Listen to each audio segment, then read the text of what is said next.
할렐루야, 할렐루야. 하나님께서 이 자리에 함께 하시는 줄 믿습니다. 우리 옆에 계신 분들 보면서 사랑합니다 이렇게 한번 고백하도록 하겠습니다. 사랑합니다. 아멘. 사랑합니다. 요한계시록의 말씀을 계속해서 살펴보고 있습니다. 우리 지난 시간에 요한계시록 4장의 말씀을 통해서 천상의 예배에 대해서 두 번의 말씀을 들었습니다. 오늘 세 번째 말씀인데 두 번째와 세 번째 사이가 너무 텀이 길다 보니까 잘 기억이 안 나실 것 같습니다. 기억 잘 나십니까? 네. 그냥 웃으시는데 다시 한번 생각을 좀 해봤으면 좋겠습니다. 4장은 요한계시록 전체의 내용을 보면 천상의 교회가 있고 그 다음에 지상의 교회가 있습니다. 천상의 교회는 승리한 교회입니다. 이미 승리한 완성된 교회의 모습이고 지상의 교회의 모습은 지상의 교회는 2장 3장에서 아시아 7교회에 대해서 살펴봤죠. 지상의 교회는 바로 어떤 교회냐면 전투하는 교회인 것입니다. 그래서 이 전투하는 교회 입장에서 이미 승리한 천상의 교회를 바라보는 것이죠. 무엇을 통해서 바라봅니까? 하늘의 열린 문을 통해서 바라보게 되는 것입니다. 그 열린 문을 통해서 바라보니까 어떤 광경이 펼쳐졌습니까? 그 가운데에 하늘의 보좌가 있었죠. 그 가운데 성부 하나님이 앉아 계십니다. 그 다음에 그 보좌 주위로 무엇이 있죠? 24 보좌가 있죠. 그리고 그 보좌에 누가 앉아 있냐면 24 장로들이 앉아 있습니다. 그래서 24 장로는 누구라고 했습니까? 신구약의 구원받은 모든 성도를 말한다라고 말씀을 드렸습니다. 그 다음에 이 보좌 앞에 하나님의 7영이 있다라고 말씀을 드렸습니다.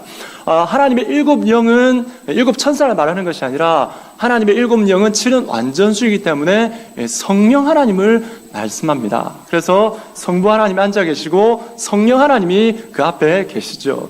그 다음에 그 앞에 어떤 광경이 펼쳐졌냐면 무엇이 펼쳐졌냐면 수정과 같은 유리바다가 있다라고 이렇게 표현이 되어 있습니다. 수정과 같은 유리바다가 쫙 펼쳐져 있는데 이것은 구약의 말씀을 통해서 이것은 바로 궁창의 모습인 것입니다. 하나님의 보좌 앞에 넓은 공간이 펼쳐져 있는데 그 모습이 수정과 같은 유리바다의 모습으로 있다라고 말씀을 드렸습니다. 기억 좀 나십니까? 그리고 오늘 말씀에 이어지는 말씀이 오늘 우리가 살펴볼 말씀이 되겠습니다. 지금 저희들은 어디를 바라보고 있냐면 이 지상교회 가운데 전투하는 교회의 모습 가운데에서 우리는 이미 승리한 천상의 교회를 바라보면서 승리한 천상의 교회에서 어떻게 하나님께 예배드리고 있는지 그 모습을 우리가 바라보고 있는 것입니다. 우리 말씀을 바라볼까요? 어떤 내용이 펼쳐지냐면 6절 말씀을 우리 같이 한번 읽어보도록 하겠습니다. 6절 말씀을 같이 읽습니다. 시작. 보좌 앞에 수정과 같은 유리바다가 있고 보좌 가운데와 보좌 주위에 네 생물이 있는데 앞뒤에 눈들이 가득하더라. 아멘. 이 보좌, 하나님의 보좌 주위에 무엇이냐면 네 생물이 있다라고 표현이 되어 있습니다.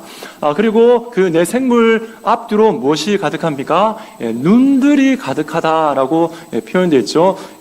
하늘에서 내리는 눈을 말하는 것이 아니라 우리 얼굴에 붙어 있는 눈을 말하는 것입니다. 그래서 눈들이 억수로 많다는 것이죠. 부산말로 하면 억수로 많이 있더라라는 표현이 되겠습니다. 그 다음에 8절 말씀에도 보면 똑같이 표현이 나오죠. 네 생물은 각각 6 날개를 가졌고 그 안과 주위에 눈들이 가득하더라라고 표현이 되어 있습니다. 여러분, 이 네 생물은 어떤 모습을 하고 있습니까? 오늘 말씀의 7절에 보면 그 모습이 정확하게 나와 있어요. 우리 7절 말씀도 같이 한번 읽도록 하겠습니다. 시작. 그 첫째 생물은 사자 같고 그 둘째 생물은 송아지 같고 그 셋째 생물은 얼굴이 사람 같고 그 넷째 생물은 날아가는 독수리 같은데. 아멘. 여러분, 첫째 생물이 무엇입니까? 뭐죠? 사자입니까? 말씀을 잘 보셔야 돼요. 사자라는 말이 있지만 그 뒤에 뭐라고 되어 있습니까? 사자 같고라고 되어 있죠. 여기 중요한 거 의미가 담겨 있습니다. 첫째 생물이 사자다 이렇게 말씀하고 있지는 않습니다. 사자 같고, 그 다음에 둘째 생물이 뭐와 같습니까? 예, 송아지 같고, 셋째 생물은 어떤 무엇과 같습니까?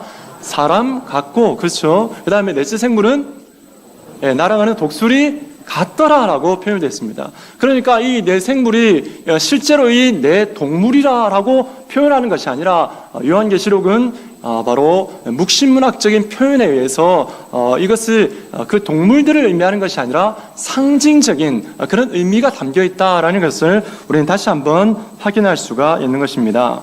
여러분, 그렇다면 이 생물들은, 네 생물은 무엇을 의미하겠습니까? 역사상 많은 사람들이 이 네 생물이 도대체 무엇일까 많은 해답을 던졌습니다. 그 중에 해답되는 내용들이 몇 가지가 있는데, 어떤 사람은 이것은 바로 사자, 송아지, 사람, 독수리, 이것은 사복음서이다 라고 이렇게 말을 했습니다. 맞겠습니까? 틀리겠습니까? 여러분 잘 생각해 보십시오. 그 다음에 두 번째는 이런 주장이 있었습니다. 이 네 생물은 신약 성경의 사도들 중에 대표적인 4명의 사도를 말하는 것이다. 베드로, 야고보, 마태, 바울이다 이렇게 표현하는 그런 경우도 있습니다. 여러분 맞을까요? 틀릴까요? 잘 모르겠습니까? 그 다음에 세 번째 견해가 있습니다. 잘 들어보십시오. 이 4명의 네 생물은 무엇이냐면 바로 4명의 천사장의 권세를 말한다라고 이렇게 표현을 합니다. 여러분 요한계시록 6장에 가면 7인 재앙이 나오게 됩니다.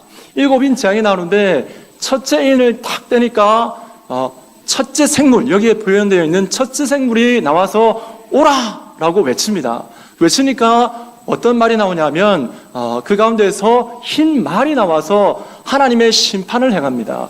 그 다음에 둘째 생물이 나와서 또 오라 하니까 어떤 말이 나오냐면 붉은 말이 나와서 하나님의 심판을 행합니다. 그 다음에 셋째 생물이 나와서 또 오라 하니까 이제는 검은 말이 나와서 또 하나님의 심판을 행하고, 또 넷째 생물이 나와서 오라 하니까 이제는 청황색 말이 나와서 하나님의 심판을 행합니다. 그래서 이 모습을 보면서 이 네 생물은 바로 뭐가 같냐면 네 천사장이고, 그들이 심판하는 권세를 가지고 있는 것을 네 생물을 통해서 나타낸다라고 합니다. 그러면서 이 사자와 같이 표현한 것은 하나님의 말씀을 깨닫지 못하는 자들을 심판하는 그런 도구를 의미하는 것이고, 그 모습을 나타내는 것이고, 두 번째 손은 사람의 마음밭을 갈아엎어서 그 가운데서 그 가라지를 뽑아내는 그런 것을 말하는 것이고, 그 다음에 사람과 같다는 것은 사람은 지각을 사용하지 않습니까? 그런 것처럼 참과 거짓을 분별하여 심판하는 것을 말한다라고 말하고, 그 다음에 새들의 왕인 독수리는 악한 영을 심판하는 것을 의미한다라고 말합니다. 여러분 어떻습니까? 들으니까 좀 그럴싸하게 보이십니까? 들리십니까? 좀 아니면 좀 갸우뚱 이렇게 좀 생각이 드십니까? 여러분 이 세 번째 주장은 누구의 주장이냐면 신천지의 주장입니다. 여러분 좀 굉장히 어떤 생각이 드십니까? 저는 처음 이 모습을 보면서 신천지가 성경 요한계시록을 해석할 때에 잘못하면 성도들이 넘어가기 너무 쉽겠다라는 생각이 들었습니다. 뭔가 들으면 성경에 나와 있는 내용을 가지고 이야기하는 것 같습니다. 그런데 여러분 이 신천지의 주장은 올바르지 않습니다. 왜 올바르지 않습니까? 여러분 이 네 생물에 대해서 4명의 천사장이다라고 표현하는 성경 표현이 존재하지 않습니다. 그 다음에 여러분 성경 요한계시록을 살펴볼 때에 우리는 항상 어떤 관점을 가져야 되냐면 상징이다라고 말할 때에 그 상징은 그냥 아무 때나 붙여버리는 그런 자기 주장이나 자기 해석을 따라서 붙이는 상징이 결코 아닙니다. 그 상징의 의미는 뭐냐면 바로 성경적 상식을 따라서 상징의 의미가 부여되는 것입니다. 그러니 여러분 성경 가운데에 사자의 이미지가 있지 않습니까? 이 사자가 어떤 이미지를 가지고 있습니까? 신천지의 주장처럼 하나님의 말씀을 깨닫지 못하는 그런 짐승 같은 사람들을 심판하는 도구로 사자가 쓰여지고 있습니까? 있습니까? 그 다음에 두 번째, 소가 사람의 마음밭을 갈아엎는 가라지를 뽑는 그런 이미지로 여러분 소가 사용되고 있습니까? 맞습니까? 잘 모르시겠습니까? 한번 잘 생각해 보십시오. 사람입니다. 사람이 참과 거짓을 분별하는 심판의 도구로 심판하는 모습으로 사람이 쓰여지고 있습니까? 그 다음 네 번째는 바로 독수리인데요. 악한 영을 심판하는 그 도구로 독수리가 사용되고 있습니까? 성경 속에 성경적 상식을 동원해서. 여러분 어떻습니까? 좀 헷갈리시죠? 헷갈릴 수밖에 없습니다. 성경적인 내용들이 있는 것 같은데 좀 아닌 것 같거든요. 맞는 것 같기도 하거든요. 그런데 여러분 잘 생각해 보십시오. 사자가 뭡니까? 사자 성경 속이든 일반 상식적인 의미로 볼 때에 사자는 동물의 왕입니다. 그게 기본적인 상식이죠. 사자가 하나님의 심판의 도구로 어떤 표현적인 그런 부분들은 있을 수 있지만 하나님의 말씀을 깨닫지 못하는 그런 특별한 경우에 심판하는 대상으로서 나오는 그런 존재로 나오지는 않습니다. 그 다음에 소가, 여기 송아지도 마찬가지죠. 그런 의미가 사람의 마음밭을 갈아엎는 이미지로 소가 나오지는 않습니다. 그 다음에 사람은 어떻습니까? 선과 악을 심판하는 그 심판의 입장에서 나오는 그런 존재가 아니죠. 오히려 사람은 어떤 이미지로 나옵니까? 하나님의 심판을 받는 대상으로 나오는 것이죠. 그래서 우리는 하나님의 말씀을 생각할 때에 잘 생각해야 됩니다.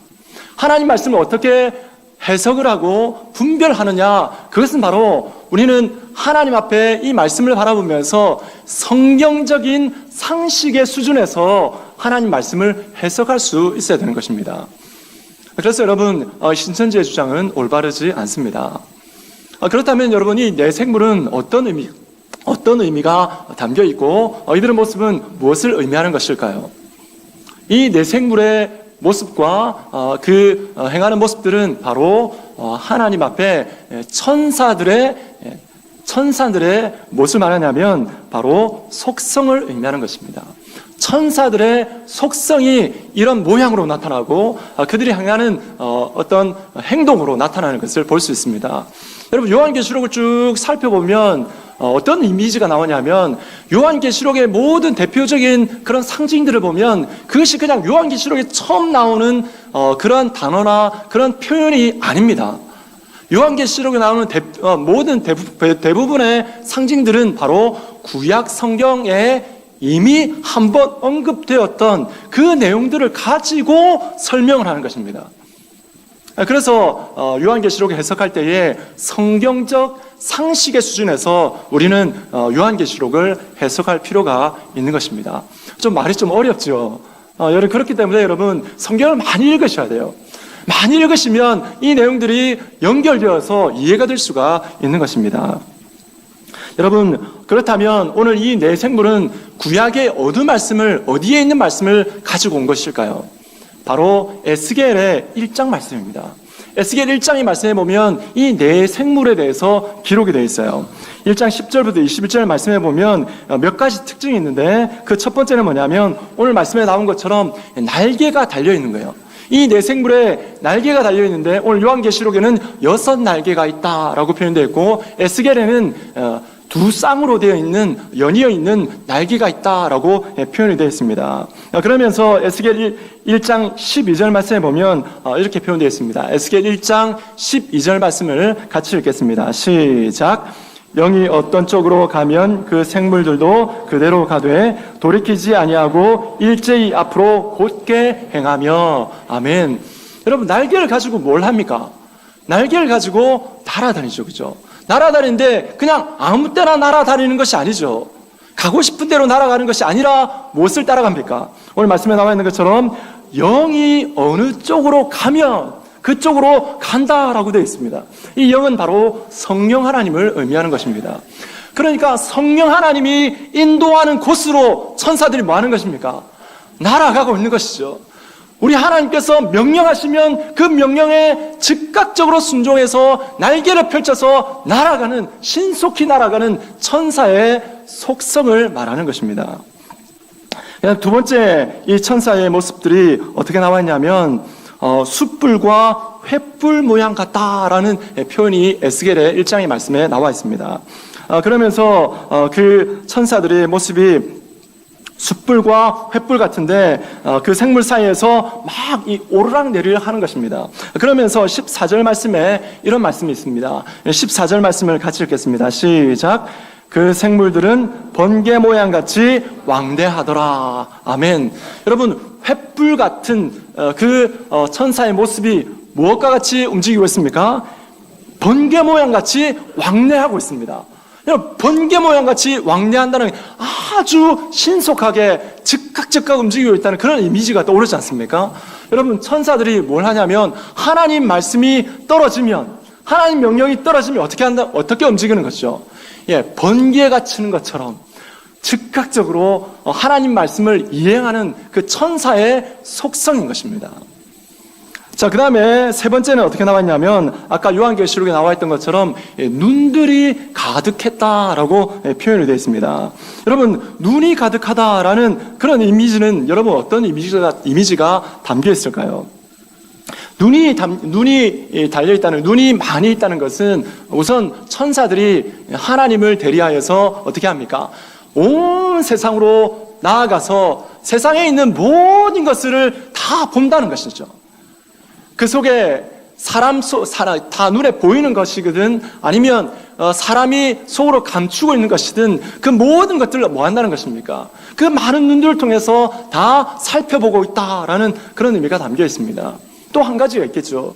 이제는 그 눈들을 세상을 바라보고 우리를 바라보는 그 눈이 아니라 천사들의 눈이 누구를 바라볼까요? 우리 하나님을 바라보겠죠. 이 말씀을 우리가 연상시키면 우리 시편 말씀이 떠오릅니다. 시편 123편 2절 말씀을 우리 함께 읽도록 하겠습니다. 시작. 상전의 손을 바라보는 종들의 눈같이, 여주인의 손을 바라보는 요정들의 눈같이 우리의 눈이 여호와 우리 하나님을 바라보며 우리에게 은혜 베풀어 주시기를 기다리나이다. 아멘. 그렇죠. 여러분, 종들이 어떻게 합니까? 주인의 손을 바라보죠. 주인의 손이 무엇을 명령하는지, 그리고 주인의 입을 바라보면서 우리에게 무엇을 말하는지 항상 지켜보고 있는 것이죠. 그런 것처럼 이 천사들이 뭘 하고 있습니까?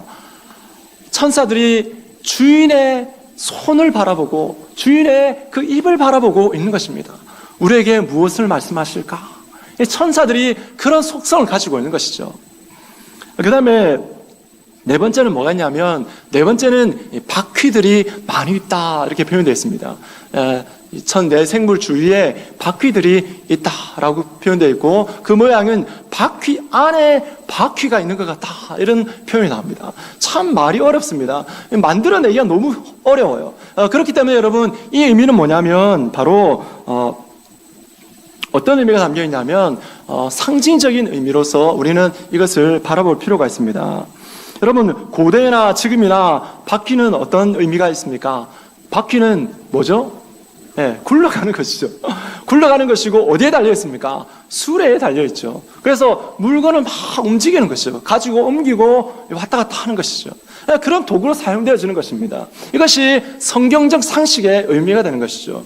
그래서 이 바퀴가 이 네 생물에게 달려 있다는 것은 무엇을 의미하냐면 바로 이 천사들이 하나님의 명령에 따라서 하나님의 그 일을 감당할 때에 막 열심히 바퀴가 직진해서 막 굴러가서 물건을 움직이는 것처럼, 나르는 것처럼 하나님의 그 사명을 이행하고 있는 그 천사들의 속성을 나타내고 있는 것입니다.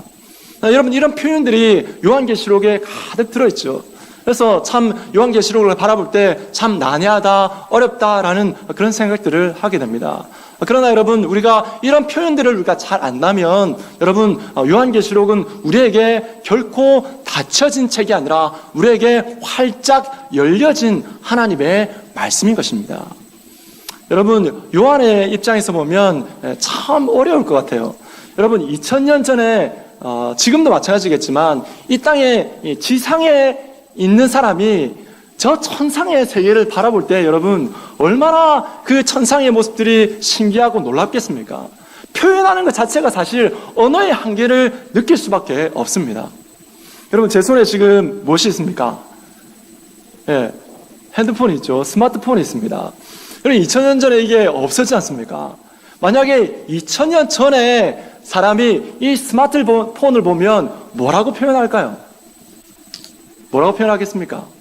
이 겉멋을 딱 펴고 딱 누르니까 여기에 보통 사람의 얼굴이 나오지 않습니까? 자기 얼굴이 나오지 않습니까? 애인의 얼굴이라든지 가족의 얼굴이라든지 나오지 않습니까? 그런 것처럼 이 겉멋을 보면서 이렇게 표현할 수 있겠죠. 뭐라고 표현하면 좋겠습니까? 한번 생각해 보십시오. 겉모습은 딱딱한 네모난 나무 토막이나 철판같이 보이는데 불을 누르니까 그 속에 사람의 얼굴이 있더라. 이렇게 표현하겠죠. 그 다음에 통화를 하면 어떻게 되죠? 소리가 나겠죠. 사람의 소리가 나면 얼마나 신기하겠습니까? 그 속에 사람의 소리가 있더라. 이렇게 표현이 되겠죠. 그 다음에 만약에 우리가 지금 스마트폰으로 영화를 보는데 만약에 전쟁 영화를 본다면 그 모습을 2000년 전에 사람이 보면 어떻게 표현할 수 있겠습니까? 그 속에 전쟁의 소리가 들리는데 마치 천둥이 치는 것 같고 그 안에 환상이 보이는데 벌떼들이 서로 달라붙어서 싸우는 모습 같은데 그 손에 큰 권세를 가지고 서로 싸우는 것 같더라. 여러분 이렇게 표현되지 않겠습니까? 물론 제 상상이긴 하지만 여러분 그런 것처럼 여러분 이 천상의 모습을 2000년 전에 요한이 바라볼 때에 그 표현, 인간의 제한적인 한계를 가지고 천상의 세계를 표현하는 것, 그 자체가 참 쉽지 않다라는 것입니다. 그렇지만 어떻습니까? 아까 말씀드린 대로 이 땅 가운데 하나님께서 이미 보여주신 하나님 말씀 속에서 요한계시록을 바라볼 때에 우리는 그 하나님의 말씀을 해석할 수 있고 밝게 그 뜻을 이해할 수가 있는 것입니다. 그렇게 되면 여러분 오늘 내 생물이 보여주는 모습은 무엇을 보여주는 것이겠습니까? 바로 이 내 생물은 하나님 앞에 있는 천사들인데 이 천사들이 하나님의 말씀에 따라서 즉각 움직이면서 하나님의 뜻을 이행하고 있는 그런 천사들의 속성을 나타낸다라는 것입니다. 그렇다면 여러분 여기서 한 가지 더 질문할 필요가 있습니다. 그렇다면 이 내 생물이 왜 하필이면 송아지, 독수리, 사람, 사자 이런 생물로 표현되어 있겠습니까? 왜 그럴까요, 여러분? 사람은 어떤 의미가 담겨 있습니까? 사람은 이 세상에서 가장 지혜로운 존재입니다. 하나님이 만드신 피조물 중에 가장 지혜롭지요. 그 다음에 사자는 가장 힘이 센 존재로 상징됩니다. 그 다음에 송아지는 인간 세계에서 헌신과 부를 상징하는 것이죠. 그 다음에 독수리는 새 중에 가장 탁월한 그런 존재를 나타내는 것입니다. 여러분 하나님께서 부르시는 천사들의 본질이 무엇입니까? 천사들의 본질이 바로 생물이다라는 것이죠. 그런데 생물이 뭡니까? 이 천사들이 우리가 볼 때 천사들이 아주 위대하게 보일 수 있지 않습니까? 아주 위대하고 사람이 정말 근접할 수 없는 그런 영물로 느껴지지 않습니까? 그렇지만 성경은 분명히 말씀하기를 이들이 생물이다 말씀합니다. 아무리 뛰어나 봐야 무엇입니까? 하나님을 섬기고 하나님의 백성들을 섬기는 그런 섬기는 종으로 이 땅 가운데 보내진 그런 존재다라는 것을 생물로 나타내고 있는 것입니다. 그렇기 때문에 여러분 천사들은 이 내 생물은 하나님 앞에 정말 탁월한 지혜를 가지고 그 다음에 강인한 능력을 가지고 그 다음에 송아지처럼 정말 하나님 앞에 헌신된 그 헌신을 가지고 그 다음에 독수리와 같이 탁월한 그런 능력을 가지고 하나님 앞에 또 하나님의 백성들을 섬기고 있는 그런 존재들이다라는 것입니다. 여러분 여기까지가 무엇을 말하냐면 바로 이 천상의 세계, 천상의 교회의 모습입니다. 그런데 중요한 뭡니까? 예배지 않습니까? 이제 찬양이 흘러나오는 것을 볼 수 있습니다. 찬양을 하는데 두 부류가 나누어서 찬양을 해요. 첫 번째 부류는 무엇이냐면 바로 천사들의 찬양이 나옵니다. 그 다음에 또 24장로들 해석해 드렸던 것처럼 신구약의 모든 구원받은 성도들이 찬양하는 모습을 나타내고 있습니다. 제일 먼저 9절 말씀을 우리 같이 읽도록 하겠습니다. 4장 9절입니다. 시작. 내 생물은 각각 6날개를 가졌고 그 안과 주위에 그들이 밤낮 쉬지 않고 잠깐만요. 자, 8절 말씀을 같이 읽도록 하겠습니다. 8절입니다. 시작. 내 생물은 각각 6날개를 가졌고 그 안과 주위에는 눈들이 가득하더라. 그들이 밤낮 쉬지 않고 이르기를 거룩하다 거룩하다 거룩하다 주 하나님 곧 전능하신 이여 전에도 계셨고 이제도 계시고 장차 오실 이시라 하고. 아멘. 그렇죠. 천사들이 하나님을 찬양하는데 거룩하다 거룩하다 거룩하다. 주 하나님 곧 전능하신 이여 전에도 계셨고 이제도 계시고 장차 오실 자다라고 이렇게 하나님을 찬양하고 있습니다. 여러분, 이 찬양의 내용이 무엇입니까? 하나님께서 역사의 처음부터 끝까지 모든 역사를 주관하신다라는 그런 찬양이지요. 그 다음에 24장로들이 찬양을 하고 있습니다. 그 찬양의 내용들이 10절과 11절 말씀에 나와 있습니다. 여러분, 10절과 11절 말씀을 우리 같이 읽도록 합니다. 시작. 24장로들이 보좌에 앉으신 이 앞에 엎드려 세세토록 살아계시는 이에게 경배하고 자기의 관을 보좌 앞에 드리며 이르되 우리 주 하나님이여 영광과 존귀와 권능을 받으시는 것이 합당하오니 주께서 만물을 지으신지라 만물이 주의 뜻대로 있었고 또 지으심을 받았나이다 하더라. 아멘. 이 말씀에 뭐라고 기록되어 있습니까? 모든 구원받은 신구약의 성도들이 모든 만물을 하나님의 뜻 가운데 지으셨습니다. 그리고 그 하나님의 뜻 가운데 이 모든 것이 운행되고 있습니다 라고 이렇게 하나님을 찬양하고 있는 것을 볼 수가 있습니다. 여러분, 무엇을 의미할까요? 천상의 천사들과 천상의 이 땅에서 하나님 앞에 고군분투하며 이미 승리하여서 올라간 성도들이 하나님을 찬양하는데 하나님 앞에 이 모든 만물들이 하나님의 뜻 가운데 창조되었고 하나님의 뜻 가운데 운행되어지고 있고 또 모든 역사를 하나님께서 주장하고 계십니다. 하나님께서 모든 것을 주관하고 계십니다라고 하나님을 찬양하는 것입니다. 여러분, 이것은 바로 결론입니다. 역사를 다 살펴보고 또 그 가운데서 하나님 앞에 믿음으로 살았던 그 성도들이 하나님을 찬양하는데 이 땅의 모든 것들을 다 살펴보니까 저 천상에 올라가서 깨닫게 되는 것이 있는데 이 모든 역사를 또 이 모든 만물들을 하나님께서는 하나님의 뜻 가운데서 주관하고 계셨다라는 그러한 고백을 하고 있는 것입니다.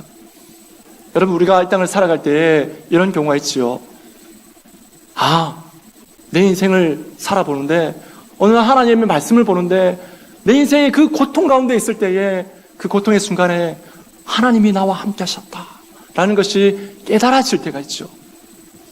근데 중요한 것은 무엇입니까? 진실은 무엇입니까? 내가 깨달아지든 깨달아지지 않든 무엇입니까? 하나님은 그 역사의 현장 가운데 우리와 함께 하셨다는 것입니다. 나는 힘들고 어려워서 하나님이 보이지 않았지만 우리 하나님은 어떻습니까? 내가 힘들어하는 그 현장 가운데 내가 하나님을 인식하지 못할 때에도 우리 하나님은 나와 함께 하셨죠. 내가 신앙에 막 성령 충만할 때 하나님이 보이는 것 같고 하나님의 음성이 들리는 것 같고 막 침체될 때는 하나님이 안 계신 것 같고 내 인생이 정말 죄악 가운데 빠져 있을 때는 전혀 하나님을 믿지 않는 것처럼 느껴지는 그 현장 가운데서도 하나님은 무엇을 하셨습니까? 하나님은 나와 함께 하셔서 내 인생 가운데 하나님의 뜻을 행하고 계셨다라는 것입니다. 그 결론의 말씀을 이 요한계시록 4장 앞부분에서 미리 보여주고 있는 것입니다. 여러분, 하나님께서는 우리의 역사에, 인생 역사의 모든 순간에 함께 하시고 그 역사를 주관하십니다. 여러분, 요셉이 있지 않습니까? 요셉이 있는데 요셉이 정말 파란만장한 그런 인생을 살았습니다. 그렇지만 그가 하나님께서 나와 내 인생 가운데 그 고통 가운데에 함께 하셨다라는 것을 깨닫게 된 것은 여러분 그의 인생의 말미입니다. 여러분 보세요. 창세기 39장 2절 3절 말씀에 보면 이 말씀이 나와 있습니다. 같이 한번 볼까요? 창세기 39장 2절 3절 우리 한번 같이 읽도록 하겠습니다. 시작. 여호와께서 요셉과 함께 하심으로 그가 형통한 자가 되어 그의 주인 애굽 사람의 집에 있으니 그의 주인이 여호와께서 그와 함께 하심을 보며 또 여호와께서 그의 범사에 형통하게 하심을 보았더라. 아멘. 형통이라는 말이 나오죠. 여러분, 형통이라는 말씀이 나오는데 이 단어는요, 두 가지 의미가 담겨 있습니다. 사람의 형통이 있고 하나님의 형통이 있습니다. 사람의 형통은 사람이 볼 때에 형통한 것입니다. 하나님의 형통은 하나님의 입장에서 하나님 보실 때에 형통한 것입니다. 그래서 제가 여러분에게 질문을 한번 드려보고 싶습니다. 요셉이 종으로 팔려간 것이 형통한 것입니까? 형통하지 않은 것입니까? 예. 형통하다 손 들어보십시오. 형통하지 않다 손 들어보십시오. 예. 예. 여러분, 둘 다 맞습니다. 왜냐하면 형통하지 않다라고 하는 것은 뭐냐면 사람의 형통을 말하는 것입니다. 사람의 눈으로 볼 때는 종으로 팔려가는 것이 형통하지 않지요. 그런데 어떻습니까? 형통하다라고 말하는 것은 무엇입니까? 하나님 입장에서 볼 때는 종으로 팔려간 것이 하나님의 입장에서 뭡니까? 계획대로 잘 되고 있는 것입니다.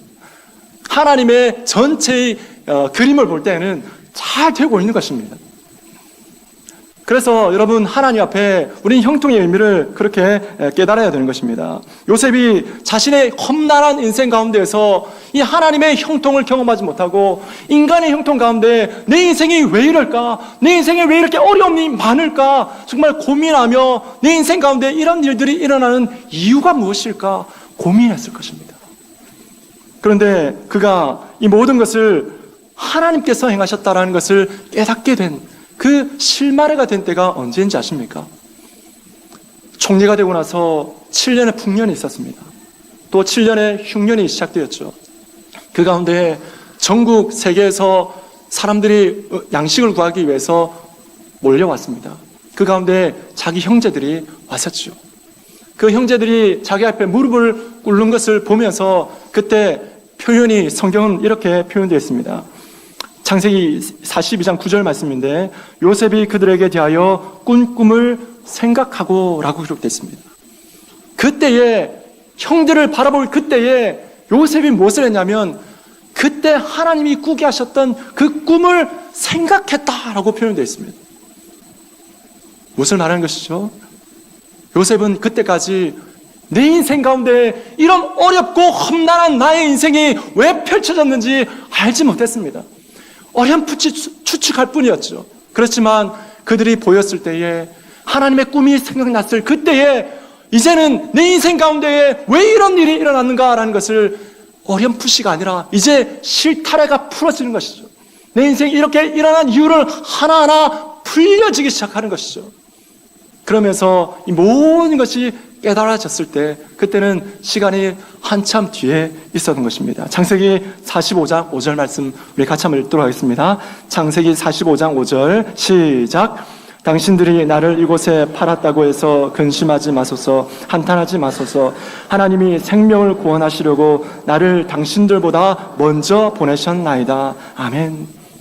자신의 인생 가운데 이런 험난한 인생, 인간의 형통으로 볼 때는 정말 형통이라고 말할 수 없는 그 참혹한 인생을 살았는데 나중에 알고 보니까 어떻게 됩니까?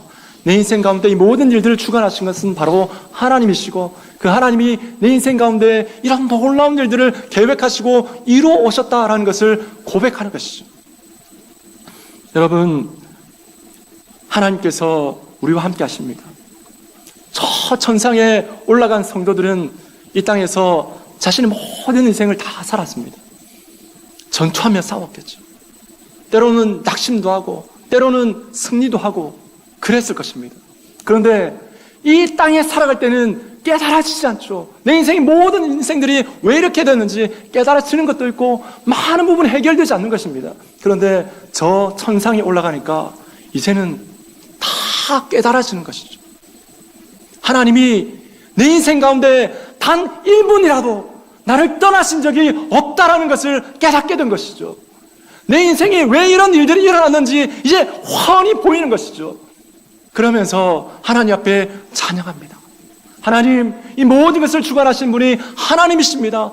내 인생에 그런 일들이 일어나는 것도 하나님의 계획 가운데 있었고, 이 모든 창세기부터 요한계시록까지 모든 인류의 역사가 하나님의 계획 가운데 있습니다 라고 고백하며 하나님을 찬양하는 것입니다. 여러분, 창세전에 하나님이 세우셨던 그 구속 역사의 모든 계획들이 성취되고 완성되어질 때 여러분, 이 찬양을 드리는 것입니다. 천사들과 구원받은 성도들이 부르는 것이죠. 여러분, 요한계시록의 4장 앞부분입니다. 앞부분에서 이런 결론적인 이야기를, 결론적인 하나님을 찬양하는 천상의 예배를 보여주는 이유가 무엇일까요? 그 당시에, 요한이 살아갈 그 당시에 지상의 전투한 교회의 성도들이 너무나 참혹한 상황 가운데 놓여 있었기 때문에 그렇습니다. 당시 성도들은 로마 황제의 그 핍박 가운데에서 톱으로 혐을 당하고 동물의 가죽에 입혀져서 원형 경기장에서 죽어갔었고, 죽은 그 몸이 로마 시를 밝히는 횃불이 되어 있었습니다. 그래서 성도들은 언제 죽을지 모르는 그 참혹한 현장 가운데서 내 인생 가운데에 왜 이런 일들이 일어날까 고민하며 하나님 앞에 숨죽이며 기도하며 살아가고 있었습니다. 그럴 때 요한을 통해서 이 말씀을 주신 것이죠. 여러분의 인생 가운데에 아무리 힘들고 어렵고 참혹한 인생의 고난과 역경 가운데 있다 할지라도 그 인생을 처음부터 끝까지 주장하시고 주관하시고 인도하시는 분은 바로 하나님이시다라는 것을 보여주는 것이죠. 인간적인 눈으로 볼 때는 로마 황제가 가장 강한 것처럼 보입니다. 인간적인 눈으로 볼 때는 이 세상에 하나님의 백성들을 완전히 잡아삼킬 것 같은 그런 느낌이 듭니다. 그렇지만 어떻습니까? 이 역사를 주관하시는 분은 우리 하나님이십니다. 여러분의 인생이 실패했다 혹시 느끼고 계십니까? 내 인생이 정말 지금까지 내 인생 살아왔는데 내 인생을 돌아보니 별 볼 일 없는 인생이었다. 여러분, 이런 생각이 드십니까? 여러분, 그렇지 않습니다. 여러분의 인생 가운데 하나님이 함께 하셨습니다. 여러분의 인생 가운데 하나님이 처음부터 끝까지 주관하셔서 하나님의 뜻을 이행하고 해오셨던 것입니다. 그렇기 때문에 여러분, 우리는 이 땅 가운데 살아갈 때에 내가 좀 이해되지 않는다 할지라도, 이해할 수 없는 일들이 나에게 일어난다 할지라도 우리는 믿음으로 하나님 앞에 고백하며 나아가야 될 줄로 믿습니다. 하나님께서 우리에게 주시는 말씀이 무엇입니까? 너희는 아무것도 염려하지 마라. 오직 나 하나님이 너의 인생 가운데 주관자가 되어서 너의 인생을 너의 뜻이 아니라 세상의 뜻이 아니라 하나님의 뜻, 나의 뜻대로 너의 인생을 끝까지 책임질 것이다 라고 말씀하시는 것입니다. 여러분, 오늘 말씀을 기억하십시오. 우리 인생이 아무리 어려워도 우리 인생을 주관하신 분은 우리 하나님이십니다. 그 하나님께서 우리를 실패하게 하시겠습니까? 세상에 져서 허덕이는 그런 인생을 살게 하시겠습니까? 아닙니다. 저 천상의 교회는 승리한 교회입니다.